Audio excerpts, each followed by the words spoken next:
Hey everybody, it's Jim here, and last week I posted a video where I stated I felt Paul Reed Smith guitars were the most divisive of the three major manufacturers of guitars in the United States of America. And you all proved my point. In the comments section of that video, there were some people who absolutely love Paul Reed Smith guitars and some people who just flat out hate Paul Reed Smith guitars, and there was some infighting, and you don't ever like to see that. But in the midst of all those comments, I did receive one that asked me to make a video where I could show where this guitar shines. So that's what we're going to be trying to do, as well as reviewing the instrument after we're done. But I'd like to begin by thanking you all for continuing to support this YouTube channel. Just watching the videos, liking, commenting, subscribing, and sharing the videos really does mean the world to me, and I am very grateful for each and every one of you who does do that. But today I'd also like to give a special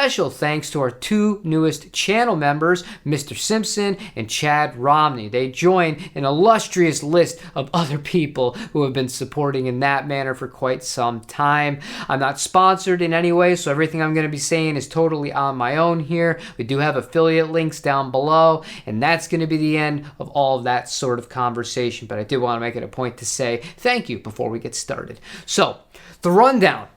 We're going to get right into playing after I tell you what's been changed on this guitar, because it is not in its stock form. This has PRS 5909 pickups and a man-made bridge. For the demonstration, we're only going to be using one amplifier, the Friedman PT20 version 2. It is going to be mic'd up by the SM57. For any other sort of effects, it's all going to be the Strymon Bellante. Let's hear what it sounds like, and then we'll talk about it afterwards.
Now, I've made several videos about the S2 line of guitars from Paul Reed Smith, and many of them, the pickups were also upgraded. I want to reference one specific set because I was asked about these in comparison to these 5909s, and that is the Core 5708 pickups.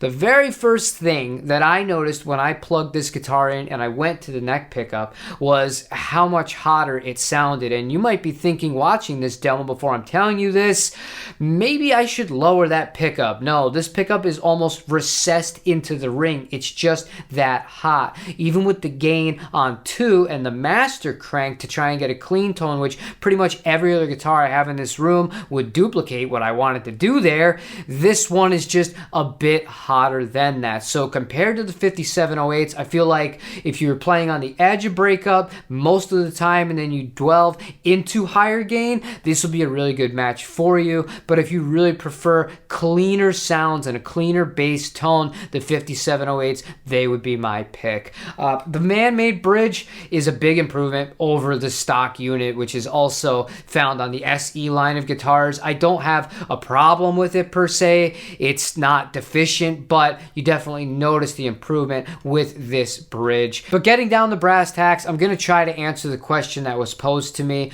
What do I feel these guitars really shine at? Honestly, a little bit of everything. There's not that one thing. Like a Telecaster, I think of that, I think of the bridge pickup. A Stratocaster, I think of that, the signature tones for me, the neck pickup or the 4th position.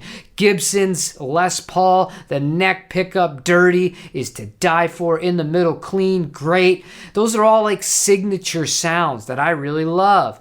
This guitar does a lot of sounds that are similar to those, but also have this kind of hi-fi feel that I don't really get from those old guitars. And it's something that you're either going to really like or perhaps you're not going to get totally on with. And for me personally as a player, if I wanted to play funk clean, which is what I'm doing the majority of the time, or I'm playing old soul or kind of classic rock stuff, this isn't the guitar that I would first go to. I would go to a Telecaster. I would go to a semi-hollow body guitar, or if I wanted something that had a tremolo/vibrato system on it, I'd be going to the Jazzmaster or the Jag.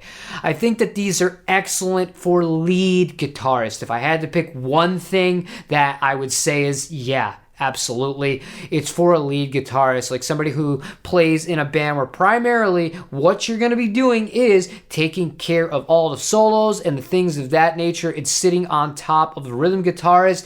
This is an excellent choice if you are one of those people.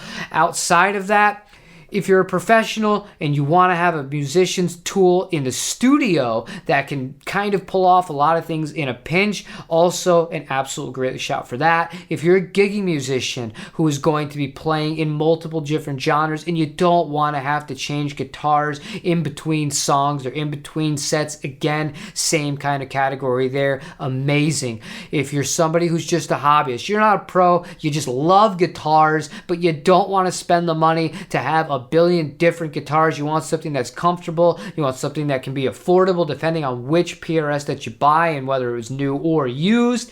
Then again, another excellent choice. But the one thing that it really shines at, I had a hard time trying to figure that out. And I'm still not sure if I've answered the question. There is one thing I'd like you to keep in mind despite everything I said.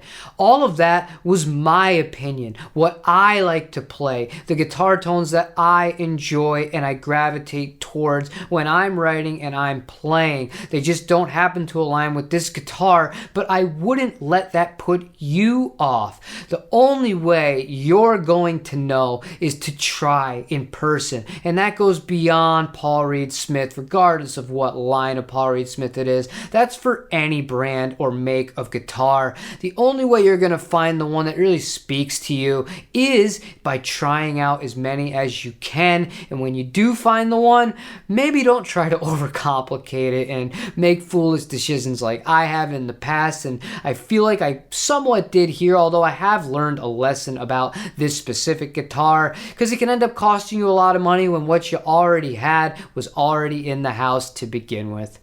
I'm going to leave leave this video where it is. Please be civil in the comments section. We will be doing a little bit more with this guitar in the future. However, we're not sure if or how long I will be holding on to it going forward. Again, appreciate all of you guys. If you made it this far into this video, you could leave a like. I would appreciate that. Again, have a great day. Play your guitar. Don't take everything so seriously on the internet. Get outside. Tell a loved one that you love them, and take it easy. I'll see you on the next one.